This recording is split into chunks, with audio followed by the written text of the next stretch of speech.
নমস্কার বন্ধুরা, আমি মৌ। আর মৌ কিচেনে তোমাদের সবাইকে স্বাগত জানাই। আজ আবারও একটা নতুন রেসিপি নিয়ে তোমাদের কাছে হাজির হয়ে গেছি। আজকের রেসিপি হলো চুনা মাছের চচ্চড়ি। এই রেসিপিটা খুব কম মশলা দিয়ে রান্না করা যায় আর খেতে ভীষণই টেস্ট। এই রান্নাটির জন্য আমি 250 গ্রাম মাছ ভালো করে ধুয়ে পরিষ্কার করে নিয়েছি।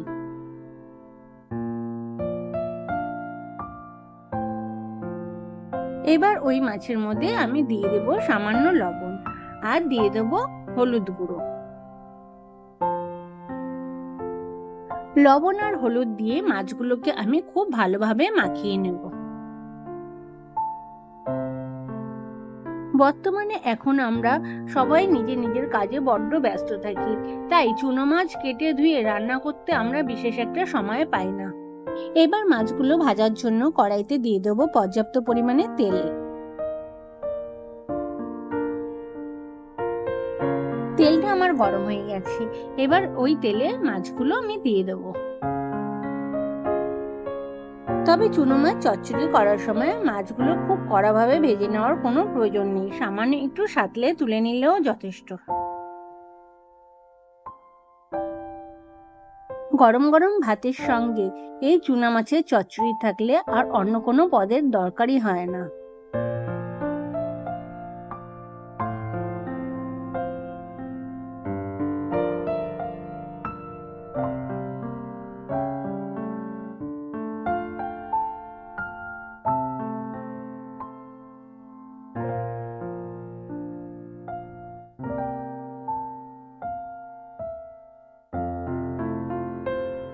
মাছগুলো আমার হালকাভাবে ভাজা হয়ে গেছে, এবার মাছগুলো আমি তুলে নিচ্ছি।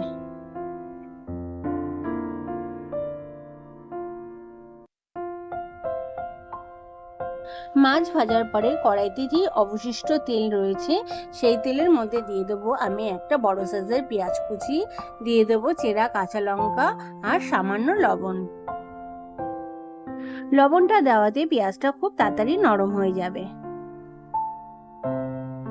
এবার মিডিয়াম আঁচে 2 থেকে 3 মিনিট ধরে পেঁয়াজ আর লঙ্কাটা খুব ভালোভাবে ভেজে নেব। আমি আগের থেকে 2টো মিডিয়াম সাইজের টমেটো চৌকো চৌকো করে কেটে রেখেছিলাম, এবার সেটা দিয়ে দেব। তারপর পেঁয়াজের সঙ্গে টমেটোটা আমি একটু ভালোভাবে ভেজে নেব, যাতে টমেটোর কোনো কাঁচা গন্ধ না থাকে। এবার দিয়ে দেব একটু মোটা মোটা করে কেটে নেওয়া লম্বা লম্বা আলুর টুকরোগুলো। তোমরা চাইলে আগে কিন্তু আলুর টুকরোগুলো একটু নুন হলুদ দিয়ে ভেজেও নিতে পারো। এবার রঙের জন্য দিয়ে দেব 1 টিস্পুন হলুদ গুঁড়ো, 1 টিস্পুন লঙ্কার গুঁড়ো আর স্বাদ মতন লবণ।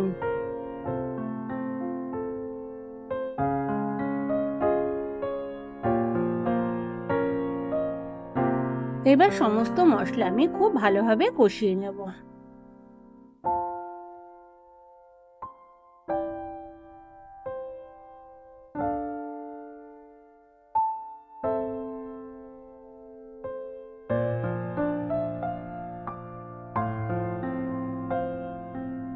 এবার দিয়ে দেব আগে থেকে ভেজে রাখা মাছগুলো।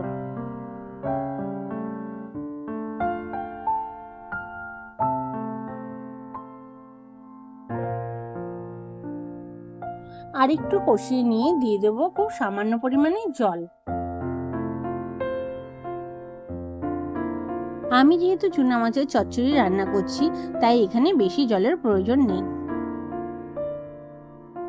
শুধু আলুটা যাতে ভালোভাবে সেদ্ধ হয়ে যায় সেইভাবেই জলটা পরিমাণ মতন দিয়ে দিতে হবে। তারপর একটি ঢাকনা দিয়ে ঢেকে 10 মিনিট রান্না করে নেব। তারপর ঢাকনাটা খুলে দেখে নেব যে আলুটা আমার ভালোভাবে সিদ্ধ হয়েছে কিনা। এখানে আমি খুব সামান্য পরিমাণে চিনি দিয়ে দিচ্ছি, এতে চচ্চড়ির টেস্টটা অনেকটাই বেড়ে যাবে। যে কোনো চচ্চড়িতে আমরা যদি সামান্য মিষ্টির ব্যবহার করি তাহলে তার স্বাদ বহুগুণ বেড়ে যায়। আমার চ্যানেলে যারা নতুন বন্ধু তাদের কাছে অনুরোধ রইল, আমার এই ভিডিওটা যদি তোমাদের ভালো লাগে তাহলে অবশ্যই আমার চ্যানেলটাকে সাবস্ক্রাইব করে আমার পাশে থেকো।